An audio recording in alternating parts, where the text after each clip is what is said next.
കോൺഗ്രസിന്റെ സ്ഥാനാർത്ഥി പട്ടികയിൽ വനിതാ പ്രാതിനിധ്യം വളരെ കുറവാണ്. അതായത് ഏതാണ്ട് 92 സീറ്റിൽ മത്സരിച്ചിട്ട് വെറും 9 മണ്ഡലങ്ങളിൽ മാത്രമേ സ്ത്രീകളെ പരിഗണിച്ചിട്ടുള്ളൂ.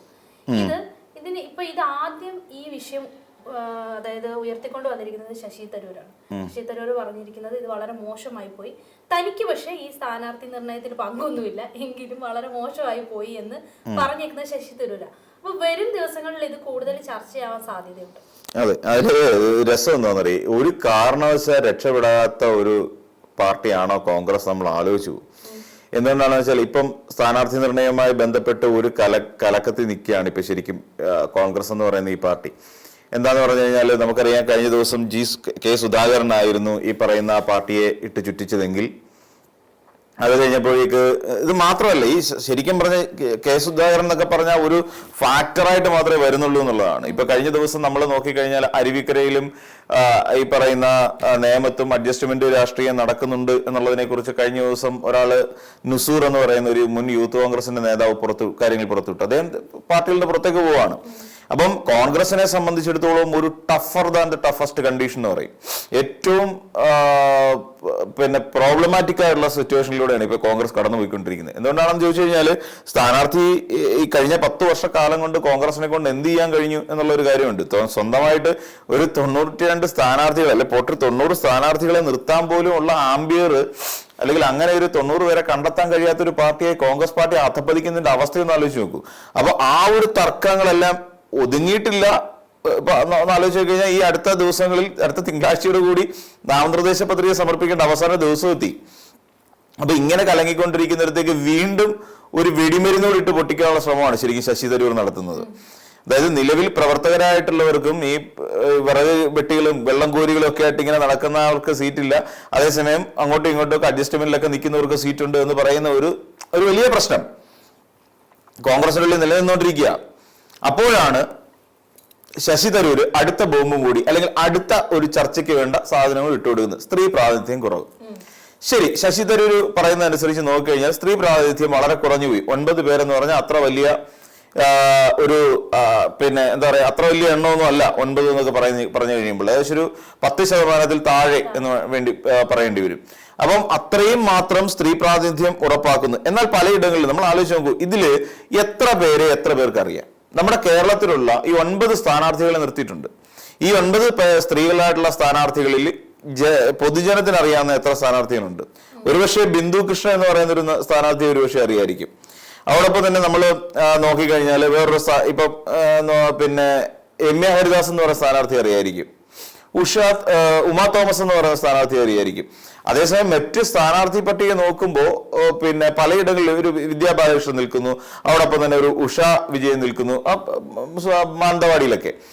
എന്നാൽ വേറെ ഈ കൂട്ടത്തിലേക്ക് മത്സരിക്കാനും സ്ത്രീ പ്രാതിനിധ്യം കൂട്ടാനും വേണ്ടിയിട്ട് അറിയപ്പെടുന്ന സ്ഥാനാർത്ഥികൾ എത്ര പേരുണ്ട്? നമുക്കറിയാം, ജബി മേത്തർ MP എന്ന നിലയിലേക്ക് പോവാം, ഷവാ മുഹമ്മദ് ഉണ്ട്, അങ്ങനെ നിരവധിയായ വനിതാ നേതാക്കന്മാര്. ഇപ്പൊ നോക്കിയോളൂ, കൊച്ചിയിൽ ദീപ്തി മേരി വർഗീസ് എന്ന് പറയുന്ന ഒരാൾ അവിടെ കിടന്ന് തല്ലുണ്ടായിക്കൊണ്ടിരിക്കുന്ന ഒരു സീറ്റ് കിട്ടാൻ വേണ്ടി പോസ്റ്റർ വരെ അടിച്ച് അവിടെ പ്രചരണം ആരംഭിക്കുന്ന നിലയിൽ. അപ്പം സ്ഥാനാർത്ഥി പട്ടികയിൽ ആര് വരുന്നോ അവർക്ക് പോസ്റ്റർ ഒട്ടിക്കാം. 2 പേരും പോസ്റ്റർ അടിച്ച് കാത്തിരിക്കുകയാണ്. ഇങ്ങനെയുള്ള ഒരു വലിയ കോംപ്ലിക്കേഷൻ എപ്പോഴും നടക്കും. ബിന്ദു കൃഷ്ണ എല്ലാവർക്കും അറിയാം, ഒരു പ്രയോജനം ഇല്ലെങ്കിൽ പോലും ബിന്ദു കൃഷ്ണ ഒരുമാതിരിപ്പെട്ട ആൾക്കാർക്ക് അറിയാം. ഉമാ തോമസ് രാഷ്ട്രീയ പശ്ചാത്തലമൊന്നും ഇല്ലെങ്കിൽ തന്നെയും തൃക്കാക്കരയിൽ ഒരു ഉപതെരഞ്ഞെടുപ്പ് നടന്നതുകൊണ്ട് കേരളത്തിന്റെ മുഴുവൻ ഫോക്കസ് അങ്ങോട്ട് പോയ ഒരു സാഹചര്യം ഉണ്ടായി.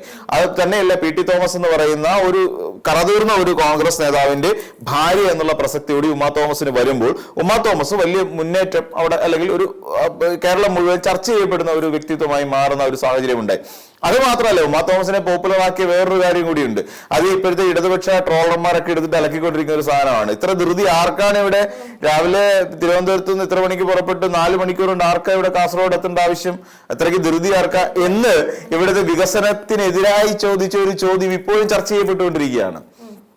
അവിടെയാണ് ഉമാ തോമസ് എന്ന് പറയുന്ന ഒരാളുടെ രാഷ്ട്രീയ പാപ്പരത്ത് നമ്മൾ മനസ്സിലാക്കേണ്ടത്. കേരളത്തില് റോഡ് വികസനങ്ങൾ ഉണ്ടാവണം, റെയിൽവേ വികസനങ്ങൾ ഉണ്ടാവണം, അതോടൊപ്പം തന്നെ യാത്ര സുഗമമാക്കണം. നമ്മളൊന്ന് ആലോചിച്ച് നോക്കും, നമ്മൾ എന്തിനാണ് ഇപ്പൊ സാധാരണ ഉമാ തോമസ് അവിടെ നിന്ന് എറണാകുളത്തുനിന്നോ അല്ലെങ്കിൽ തൃക്കാക്കരയെന്നോ തിരുവനന്തപുരത്തേക്ക് യാത്ര ചെയ്യുമ്പോൾ ട്രെയിനിൽ കയറുകയാണെങ്കിൽ ഷട്ടിലിന് കയറുമോ?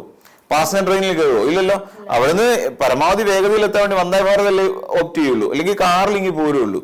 കാറിൽ വന്നാൽ എന്തുകൊണ്ടാണ് ദേശീയപാത 66 വഴി പോവാതെ MC റോഡ് വഴി പിടിച്ചു പോവാ? അതാകുമ്പം വലിയ ട്രാഫിക് ബ്ലോക്കുകളില്ല, റോഡ് പണികൾ കൂടുതലെടുത്ത് നടക്കില്ല. അവിടുത്തെ എനിക്കൊന്ന് 1000 മറ്റോ എന്തോ ഒരു ചെറിയ പണി നടക്കുന്നത്, അത് മാത്രമേ ഉള്ളൂ. അപ്പം എന്തുകൊണ്ട് എല്ലാവർക്കും യാത്ര വേഗത്തിലാവണം. ഇപ്പം ഇവിടെ നിന്ന് വരുന്ന തൃക്കാക്കരന്ന് ബസ്സിലാണ് വരുന്നതെങ്കിൽ ഉമാ തോമസ് കയറി വരുന്ന ഏതെങ്കിലും ഒരു ലോക്കൽ ബസ്സിൽ കയറിയിട്ട് ഇവിടുന്ന് തൃക്കാക്കരയിൽ നിന്ന് കയറി വൈറ്റിൽ ഇറങ്ങി വൈറ്റിൽ നിന്ന് ഇങ്ങനെയാണ് യാത്ര ചെയ്യുന്നത്. വൈറ്റിൽ നിന്ന് ഏതെങ്കിലും ലോക്കലിൽ കയറി ചേർത്തല ഇറങ്ങി ചേർത്തലയിൽ നിന്ന് ആലപ്പുഴയിൽ നിന്ന് കായംകുളോ അല്ലെങ്കിൽ കൊല്ലവോ അങ്ങനെയൊക്കെയാണ്. അല്ലല്ലോ, ഒറ്റ ത്രൂ ആയിട്ടൊരു സൂപ്പർ ഫാസ്റ്റ് കിട്ടുവാണെങ്കിൽ സൂപ്പർ ഫാസ്റ്റോ അതിന് മുകളിൽ ഏതെങ്കിലും ബസ്സുകൾ ഉണ്ടെങ്കിൽ അതിലായിരിക്കും വരിക, അല്ലേ? അപ്പൊ നമുക്ക് അതിവേഗതയിൽ യാത്ര ചെയ്തണം. അപ്പൊ ഈ ഒരു കാര്യം പറഞ്ഞ് ഉമാ തോമസിന് സ്ഥാനാർത്ഥിത്വം ഉണ്ട്. ഇവിടെ നോക്കിക്കോളൂ, ഇവിടെ കേരളത്തിൽ തെക്കൻ ജില്ലകളിലൊക്കെ ആകെപ്പാടുള്ള ഒരു വനിതാ സ്ഥാനാർത്ഥി, പിന്നീടുള്ള വനിതാ സ്ഥാനാർത്ഥി കൊല്ലം ജില്ലയിലാണ്. കൊല്ലം ജില്ലയിൽ ഐഷ പോറ്റിയാണ്. ഐഷ പോറ്റി ആരായിരുന്നു? കോൺഗ്രസ്സുകാരിയാണോ? അല്ല. ഐഷ പോറ്റി ബേസിക്കലി കോൺഗ്രസ്സുകാരിയൊന്നും അല്ല. ഐഷ പോറ്റി ഏകദേശം 10-20 വർഷക്കാലം LDFന്റെ അല്ലെങ്കിൽ CPM എന്ന് പറയുന്ന പാർട്ടിയുടെ എല്ലാ MLA ആയിട്ടും ജില്ലാ പഞ്ചായത്ത് പ്രസിഡന്റും ഒക്കെ ആയിട്ടിരുന്ന ഒരു വനിതാ നേതാവാണ്. അപ്പൊ അവർ ബേസിക്കലി കോൺഗ്രസ്സുകാരിയല്ല. അപ്പൊ അവർക്ക് സീറ്റ് കൊടുത്തു. ബിന്ദു കൃഷ്ണ പ്രത്യേകിച്ച് ഗുണം ഉള്ള ഒരു നേതാവൊന്നുമില്ല. ഇതിനു മുമ്പ് നമ്മൾ ബിന്ദു കൃഷ്ണയെ കുറിച്ച് ചർച്ച ചെയ്തതാണ്. കാരണം ബിന്ദു കൃഷ്ണ എന്ന് പറയുന്ന ഒരു പൊളിറ്റിക്കലി ഒരു സ്ട്രോങ് ആയിട്ടുള്ള ഒരു നേതാവൊന്നുമല്ല. മര്യാദയ്ക്ക് സംസാരിക്കാൻ പോലും അറിയില്ല സത്യത്തിൽ ബിന്ദു കൃഷ്ണയെ. പലയിടങ്ങളിലും പ്രസംഗിക്കാനൊക്കെ കയറി കഴിഞ്ഞാൽ ഇത് അട്ടർ ഫ്ലോപ്പായിട്ട്. ഇപ്പൊ ചിന്താ ജെറോം ഒക്കെ ചിന്താ ജെറോമിന് വലിയ നേതാവാണെന്നല്ല പറയുന്നത്, ചിന്താ ജെറോമിനെക്കാട്ടി സീനിയർ ആയിട്ടുള്ള ഒരു നേതാവാണ് ബിന്ദു കൃഷ്ണ എന്ന് പറഞ്ഞാൽ. അപ്പൊ ചിന്താ ജെറോമിനോടൊപ്പം പോലും സംസാരിച്ച് പിടിച്ചു നിൽക്കാൻ കെൽപ്പില്ലാത്ത ഒരു നേതാവാണ് അക്ഷരാർത്ഥത്തിൽ ബിന്ദു കൃഷ്ണ എന്ന് പറയുന്ന ഒരു നേതാവ്. അപ്പൊ അത്ര ക്വാളിറ്റി ഉള്ളൂ ബിന്ദു കൃഷ്ണയ്ക്ക്. അപ്പൊ പിന്നീട് അങ്ങോട്ട് പോയി കഴിഞ്ഞാൽ ചിറയൻകീഴിൽ രമ്യ ഹരിദാസ് ആണ്. നമുക്കറിയാമല്ലോ രമ്യ ഹരിദാസ് എന്താണ് എന്നുള്ളത്. ആകപ്പാടെ പിന്നെ രമ്യ ഹരിദാസിനുള്ള ഒരേ ഒരു പ്ലസ് പോയിന്റ് എന്ന് പറഞ്ഞാൽ ഒരു ലോക്സഭാ തെരഞ്ഞെടുപ്പിൽ ട്രെൻഡിനൊപ്പം നിന്ന് ജയിച്ചു. ആലത്തൂർ എന്ന് പറയുന്ന മണ്ഡലത്തിൽ നിന്ന് ട്രെൻഡിനൊപ്പം അവിടെ ജയിച്ചു. അതിനപ്പുറത്തേക്ക് PK ബിജുവോ മറ്റോ ആയിരുന്നു തോന്നുന്നു അന്ന് പിന്നെ രമ്യ ഹരിദാസിനെതിരായിട്ട് അവിടെ മത്സരിച്ചത്. അപ്പൊ ആ ഒരു സാഹചര്യത്തിൽ ഒരു ജയം സംഭവിച്ചു. അപ്പൊ ഇത് മാത്രമാണ് രമ്യ ഹരിദാസിനുള്ള ആകെപ്പാടുള്ളത്. പിന്നീട് നടന്ന ലോക്സഭാ തെരഞ്ഞെടുപ്പിൽ രമ്യ ഹരിദാസ് ട്രെൻഡ് അത്രയും ആയിരുന്നിട്ട് കൂടി രമ്യ ഹരിദാസ് പരാജയപ്പെട്ടു. പിന്നീട് ഒരു ഭരണവിരുദ്ധ വികാരമുണ്ട് എന്ന് കോൺഗ്രസ്സുകാർ തന്നെ പ്രചരിപ്പിച്ചുകൊണ്ടിരിക്കുന്ന കാലഘട്ടത്തിൽ നടന്ന ചേലക്കര ഉപതെരഞ്ഞെടുപ്പിലും രമ്യ ഹരിദാസ് പരാജയപ്പെട്ടു. എങ്കിലും കോൺഗ്രസ്സുകാർക്ക് പറയാൻ ഞങ്ങൾക്ക് ഭൂരിപക്ഷം കുറയ്ക്കാൻ സാധിച്ചു എന്ന് മാത്രം ഒരു അവകാശവാദം പോലെ പറയാം. എന്നതിനപ്പുറത്തേക്ക് ആ വിജയത്തിന് പിന്നെ പരാജയം തന്നെയാണ്. ആ രമ്യ ഹരിദാസിനെ എടുത്തിട്ട് ചിറയൻകീഴ് കൊണ്ടിട്ടു. വലിയ ഒരു വിവാദത്തിന്റെ അല്ലെങ്കിൽ അവിടെയുള്ള ആൾക്കാരുടെ എതിർപ്പിനെ മറികടന്നുകൊണ്ട്, ശരിക്കും ഒരു സ്ഥാനാർത്ഥി നിർണയത്തിൽ എതിർപ്പിനെ മറികടക്കുന്നുകൊണ്ടല്ല സ്ഥാനാർത്ഥി. അവിടെ ഈ പറയുന്ന പോലെ പണ്ട് മഹാത്മാഗാന്ധി ചെയ്ത പോലെ ഉപ്പ് സത്യാഗ്രഹം നടത്തിയത് ഉപ്പിന് നികുതി ഏർപ്പെടുത്തിയതിൽ പ്രതിഷേധിച്ചിട്ടാണ്. അപ്പം നിരോധിക്കുന്നതിനെ നടപ്പിലാക്കി കാണിക്കാൻ ഇത് നിരോധനാജ്ഞ ഒന്നും പ്രഖ്യാപിച്ചിട്ടൊന്നുമില്ലല്ലോ. അപ്പം ഇവിടെ നമ്മൾ ആലോചിക്കേണ്ട ഒരു കാര്യം, ഇവിടെ ശരിക്കും പ്രാദേശിക നേതാക്കളാണ് വർക്ക് ചെയ്യേണ്ടത്. ഇതിനു മുമ്പ് നമ്മൾ പലപ്പോഴും ചർച്ച ചെയ്തു രമ്യ ഹരിദാസിനെ എടുത്തുകൊണ്ട് നടക്കേണ്ടതും പോസ്റ്റർ ഒട്ടിക്കേണ്ടതും എല്ലാം അവിടുത്തെ നേതാക്കന്മാരാ. അപ്പൊ അവിടെയുള്ള നേതാക്കന്മാരുടെ എല്ലാ പ്രതിഷേധങ്ങളെയും കവച്ചു വെച്ചുകൊണ്ട് ഒരു സ്ഥാനാർത്ഥീകരണം നടത്തി ആ സ്ഥാനാർത്ഥിക്ക് എന്താ സംഭവിക്കുക നമുക്ക് എല്ലാവർക്കും അറിയാം, തോറ്റുപോകും. സ്വാഭാവികം എന്നാണ് തോറ്റുപോകും. കാര്യം അവർക്കാർക്കും വോട്ട് കൊടുക്കാൻ കഴിയില്ല. ഇനി ഈ സ്ഥാനാർത്ഥി നിർണയം തന്നെ വല്ലാത്തൊരു അവസ്ഥയിലാണ് പോയിക്കൊണ്ടിരിക്കുന്നത്. എന്താണെന്ന് വെച്ച് കഴിഞ്ഞാൽ ഈ സ്ഥാനാർത്ഥി നിർണയം പലയിടത്തും അത്ര കൊള്ളാവുന്ന സ്ഥാനാർത്ഥികളൊന്നും അല്ല UDFനെ സംബന്ധിച്ചിടത്തോളം അല്ലെങ്കിൽ കോൺഗ്രസിനെ സംബന്ധിച്ചിടത്തോളം ഇപ്പോൾ ഉള്ളത്. പലരും ഇവരുടേതായ ചില അജണ്ടകൾ നടപ്പിലാക്കാൻ വേണ്ടിയിട്ടുള്ള ശ്രമമാണ്. അതായത് ഇപ്പൊ നോക്കിക്കഴിഞ്ഞാൽ KC വേണുഗോപാലിനെ സംബന്ധിച്ചിടത്തോളം KC വേണുഗോപാലിന്റെ നോമിനികൾ എന്ന് വിളിക്കാൻ കഴിയുന്ന ഒരുപറ്റം ആളുകളെയാണ് ഇപ്പോഴും സ്ഥാനാർത്ഥി പട്ടികയിൽ ഉൾപ്പെടുത്തിയിട്ടുള്ളത് എന്നുള്ളതാണ് വസ്തുത. എന്നാൽ തനിക്ക് വേണ്ടാത്ത കുറച്ചധികം ആൾക്കാരെ ഒഴിവാക്കിക്കൊണ്ട് അവർ പറയുന്നത് ഒഴിവാക്കാൻ പറ്റാത്തതുകൊണ്ട്, മീൻസ് ഇപ്പൊ ചെന്നിത്തലയും VD സതീശനൊക്കെ പറയുന്നത് കേട്ടിട്ട് ഇപ്പൊ ചിലര് അവര് അത് ചെന്നിത്തലയും VD സതീശനെ ഒഴിവാക്കണ്ട എന്ന് കരുതി അവർ പറയുന്ന കുറച്ച് പേർ കൂടെ സീറ്റ് നൽകിക്കൊണ്ടുള്ള ഒരു സ്ഥാനാർത്ഥി നിർണ്ണയമാണ് ഇപ്പൊ ശരിക്കും നടന്നിരിക്കുന്നത്. അതായത് തനിക്കൊരു പിടി കേരളത്തിലെ കോൺഗ്രസ് പാർട്ടിക്കുള്ളിൽ ഉണ്ടാവണമെന്നും അതിന്റെ ഉദ്ദേശം എന്ന് പറഞ്ഞാൽ തനിക്കൊരു സമവായ മുഖ്യമന്ത്രി എന്നുള്ള നിലയിലേക്ക് വരാനും താൻ പറയുന്ന ഏതെങ്കിലും ഒരു തനിക്ക് സേഫ് എന്ന് തോന്നുന്ന ഒരു മണ്ഡലത്തിലെ ഒരു MLA കൊണ്ട് രാജിവെപ്പിച്ച് തനിക്ക് മുഖ്യമന്ത്രിയാകാനും വേണ്ടിയിട്ടുള്ള ഒരു ശ്രമത്തിന്റെ ഭാഗമായിട്ടാണ് ശരിക്കും ഈ KC വേണുഗോപാൽ ഇവിടെ ഇങ്ങനെ നാണംകെട്ട രാഷ്ട്രീയം കളിച്ചുകൊണ്ടിരിക്കുന്നത്. അത് യാഥാർത്ഥ്യമാണ്. അത് നമുക്ക് ഒരിക്കലും ഒഴിവാക്കി കളയാൻ പറ്റുന്ന കാര്യമല്ല. അപ്പൊ ഈ രീതിയിൽ ഒരു വലിയ മൂവ്മെന്റ് ഇവിടെ KCയുടെ ഭാഗത്ത് നടക്കണം. അതുകൊണ്ട് പൊതുവെ വനിതാ പ്രാതിനിധ്യം കുറവാണ്. 10% പോലും വനിതകൾക്ക് പ്രാതിനിധ്യം കൊടുത്തിട്ടില്ല എന്നുള്ളതാണ് അതിനകത്ത് നമ്മൾ മനസ്സിലാക്കേണ്ട ഒരു കാര്യം. ഈ കൊടുത്തവരാകട്ടെ, ഇപ്പൊ നമ്മൾ നോക്കിക്കോളൂ, ഇപ്പൊ പിന്നെ മാനന്തവാടിയിലുള്ള ആ സ്ഥാനാർത്ഥി ഉഷ വിജയൻ നമുക്ക് ആർക്കും അറിയില്ലെന്നേ. പിന്നെ വിദ്യാ ബാലകൃഷ്ണൻ, ഇങ്ങനെയൊക്കെ പറയുന്ന ഈ സ്ഥാനാർത്ഥികളെ എത്ര പേർക്ക് നമുക്ക് അറിയാം? അപ്പൊ ഈ തരൂര് പറയുമ്പോ തരൂര് അതുകൂടെ ആലോചിക്കണമായിരുന്നു ആരുണ്ട് എന്നുള്ളത്. അതെ, അത് കാര്യം തരൂർ എന്തുകൊണ്ടും ആലോചിച്ചില്ല എന്നുള്ളതാണ്. ഇപ്പം ദീപ്തി മേരി വർഗീസിനെ പോലെ ഒരു സ്ഥാനാർത്ഥി, ഇപ്പൊ കേരളം മുഴുവൻ ദീപ്തി മേരി വർഗീസിനെ കുറിച്ച് ചർച്ച ചെയ്യപ്പെടുന്നുണ്ട്, മാധ്യമങ്ങളിലൂടെ അവരുടെ ബൈറ്റുകൾ അടക്കം വരുന്നുണ്ട്. അപ്പൊ അങ്ങനെയുള്ള സാഹചര്യത്തിൽ വേറെ ഏത് സ്ഥാനാർത്ഥി ഉണ്ട് എന്നുള്ള കാര്യം എന്തുകൊണ്ട് ആലോചിക്കുന്നില്ല? ഇപ്പൊ വേണമെന്നുണ്ടെങ്കിൽ പണ്ടുണ്ടായിരുന്നു, എനിക്കൊന്ന് വിജയലക്ഷ്മി അങ്ങനെയാണെന്ന് തോന്നുന്നു, ഇതിനു മുമ്പ് മന്ത്രിയായിട്ടൊക്കെ ഇരുന്ന ഒരു നേതാവുണ്ട്, മാനന്തവാടിക്കാരിയാണ്, പുള്ളിക്കാരിയെ വേണം അവിടെ നിർത്താമായിരുന്നല്ലോ. അവിടെ പിന്നെ അവരെ ഒഴിവാക്കിയിട്ടുണ്ട്. അവർ മുൻ മന്ത്രിയായിട്ടിരിക്കുക, ആ സമയത്ത് അവർക്കെതിരായിട്ട് എന്തോ ചെറിയ അഴിമതി കേസൊക്കെ വന്നിരുന്നു. അപ്പം അങ്ങനെ അവരെ പരിഗണിച്ചിട്ടില്ല. അപ്പൊ അങ്ങനെ നേതാക്കന്മാരെ സത്യം പറഞ്ഞു കഴിഞ്ഞാൽ ഇതിനു മുമ്പ് സിമി റോസ്ബെൽ പറഞ്ഞ ഒരു യാഥാർത്ഥ്യമുണ്ട്.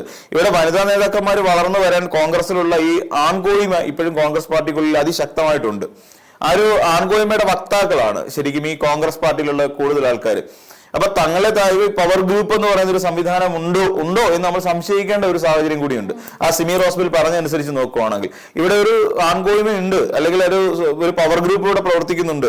ഇവിടെ ഒരു കാസ്റ്റിംഗ് കൗച്ച് പോലെ, സിനിമയിൽ നടക്കുന്ന കാസ്റ്റിംഗ് കൗച്ച് പോലെയുള്ള ഒരു സംവിധാനം ഇവിടെ ഉണ്ട് എന്നൊക്കെ നമുക്ക് സംശയിക്കേണ്ടി വരും.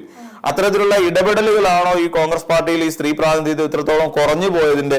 തന്നെയുമല്ല, ചില സ്ഥാനാർത്ഥി നിർണയങ്ങളിൽ നമുക്കത് മനസ്സിലാക്കാനും സാധിക്കും. ഇപ്പൊ കൊല്ലം പോലെ ഒരിടത്ത് അവിടെ കൊണ്ടു നിർത്തുമ്പോൾ ശക്തയായ ഒരു കോൺഗ്രസ് വക്താവിനെ എന്തുകൊണ്ട് അല്ലെങ്കിൽ നേതാവിനെ നിർത്താൻ കഴിയുന്നില്ല എന്നൊരു ചോദ്യം കൂടി ഇവിടെ വരുന്നുണ്ട്. പിന്നെ ഇപ്പൊ ഈ കോൺഗ്രസിൽ ഉണ്ടായിക്കൊണ്ടിരിക്കുന്ന പല സംഭവങ്ങളും നമ്മൾ പരിഗണിച്ച് നോക്കുകയാണെങ്കിൽ ഇന്ന് കോൺഗ്രസിൽ നിന്ന് പുറത്തേക്ക് പോകുന്നവരുടെ എണ്ണം വളരെ കൂടുതലാണ്. ആ പോകുന്നവരെല്ലാം തന്നെ BJP-യിലേക്കാണ് കടന്നു പോകുന്നത് എന്നുള്ളതാണ് ഏറ്റവും പ്രധാനപ്പെട്ട ഒരു കാര്യം. അപ്പം ഇവിടെ BJP-യും കോൺഗ്രസും തമ്മിൽ ഒരു അവിശുദ്ധമായ കൂട്ടുകെട്ട് നടക്കുന്നുണ്ടോ എന്നവരെ സംശയിക്കേണ്ടിയിരിക്കുന്നു. പിന്നെ തന്നെയല്ല, ഇപ്പോഴത്തെ സാഹചര്യത്തിൽ ശശി തരൂർ, എനിക്ക് ശശി തരൂരിനോട് ഒരു കുറ്റം പറയാനുള്ളത്, ശശി തരൂർ ഈ സമയത്ത് ഇത് പറയാൻ പാടില്ലായിരുന്നു. ഒന്നാമത് കോൺഗ്രസ് എന്ന് പറയുന്ന ഒരു സംഘടന അതിന്റെ തകർന്ന് തരിപ്പണമായി നിൽക്കുന്ന ഒരു അവസ്ഥയിലാണ്. അതായത് 10 വർഷം അധികാരത്തിൽ ഇല്ലായിരുന്നിട്ട് പോലും അവർക്ക് കൃത്യമായി ഒരു സിസ്റ്റമാറ്റിക് ആയിട്ട് മുന്നോട്ട് പോകാൻ കഴിയാത്തൊരു സാഹചര്യം ഇപ്പോഴും ഉണ്ട്. ഒരു സംഘടനാ ബലത്തോടു കൂടി, സംഘടനാ സംവിധാനത്തോടു കൂടി മുന്നോട്ട് പോകാൻ കഴിയാത്തതിന്റെ ഒരു ദൗർബല്യം ഇപ്പോൾ നിലവിലുണ്ട്. അത് ചുറ്റുമുള്ള ഭാഗങ്ങളിൽ നിന്ന് ശക്തമായൊരു അലയടിക്കൽ നടക്കുകയും ചെയ്യുന്നുണ്ട്. ഈ സാഹചര്യത്തിൽ ഒരിക്കൽ പോലും ഇങ്ങനെ ഒരു തെറ്റ് കോൺഗ്രസിന്റെ ഭാഗത്തു നിന്ന് ഉണ്ടാകാൻ പാടില്ലായിരുന്നു എന്ന് പറയുന്ന തരത്തിൽ ശശി തരൂർ പറയാൻ പാടില്ലായിരുന്നു. കാരണം ശശി തരൂർ സ്വയം അത് നീതീകരിക്കുകയും ചെയ്യുന്നുണ്ട്. എന്താ വെച്ച് കഴിഞ്ഞാല് ഞാൻ അതിലില്ലായിരുന്നു, ഇങ്ങനെ തെരഞ്ഞെടുപ്പ് കമ്മിറ്റിയിൽ അല്ലെന്നുണ്ടെങ്കിൽ ഇവരുമായി ബന്ധപ്പെട്ടുകൊണ്ട് സ്ഥാനാർത്ഥി നിർണയ കമ്മിറ്റിയിൽ ഞാൻ പങ്കെടുത്തില്ല, അല്ലെങ്കിൽ ഞാൻ ഇല്ലായിരുന്നു എന്ന് പറഞ്ഞുകൊണ്ട് സ്വയം നീതീകരിക്കാൻ കൂടി ശശി തരൂർ ശ്രമിക്കുന്നുണ്ട് എന്നുള്ളതാണ് തരൂരിന്റെ ഏറ്റവും വലിയ ഡിഫക്റ്റായിട്ട് കാണാൻ കഴിയും. ഇത് ആരെ സൂചിപ്പിക്കാൻ വേണ്ടിയിട്ടാണ് തരൂർ ഇങ്ങനെ പറഞ്ഞത് എന്നുള്ളതാണ് പിന്നീടത്തെ കാര്യം. എന്തായാലും തരൂർ പറഞ്ഞത് കേരളത്തിലെ കമ്മ്യൂണിസ്റ്റ് പാർട്ടിയെ അല്ലെങ്കിൽ LDF-നെ സൂചിപ്പിക്കാൻ വേണ്ടിയൊന്നും അല്ല എന്ന് നമുക്കത് എല്ലാവർക്കും നന്നായിട്ട് അറിയാം. പക്ഷെ ഇത് വേറെ ആർക്കൊക്കെയോ, അതായത് നിങ്ങൾക്ക് വേണ്ട സ്ത്രീകൾക്ക് അവസരം കിട്ടുന്നില്ല, അതേസമയം സ്ത്രീകൾക്ക് അവസരം കിട്ടുന്ന മറ്റ് സ്ഥലങ്ങളുണ്ട്. ഇപ്പൊ ശോഭാ സുരേന്ദ്രൻ നിൽക്കുന്ന പോലെയുള്ള സ്ഥലങ്ങൾ പലതുമുണ്ട്. അപ്പൊ അതുകൊണ്ട് നിങ്ങൾക്ക് വേണമെങ്കിൽ അങ്ങോട്ടൊരു കൈ നോക്കാമല്ലോ എന്ന ഒരു വ്യംഗ്യമായി അത് പറഞ്ഞു വെക്കുകയായിരുന്നു എന്നുള്ള കാര്യത്തിൽ നമ്മൾ സംശയിക്കേണ്ടിയിരിക്കുന്നു.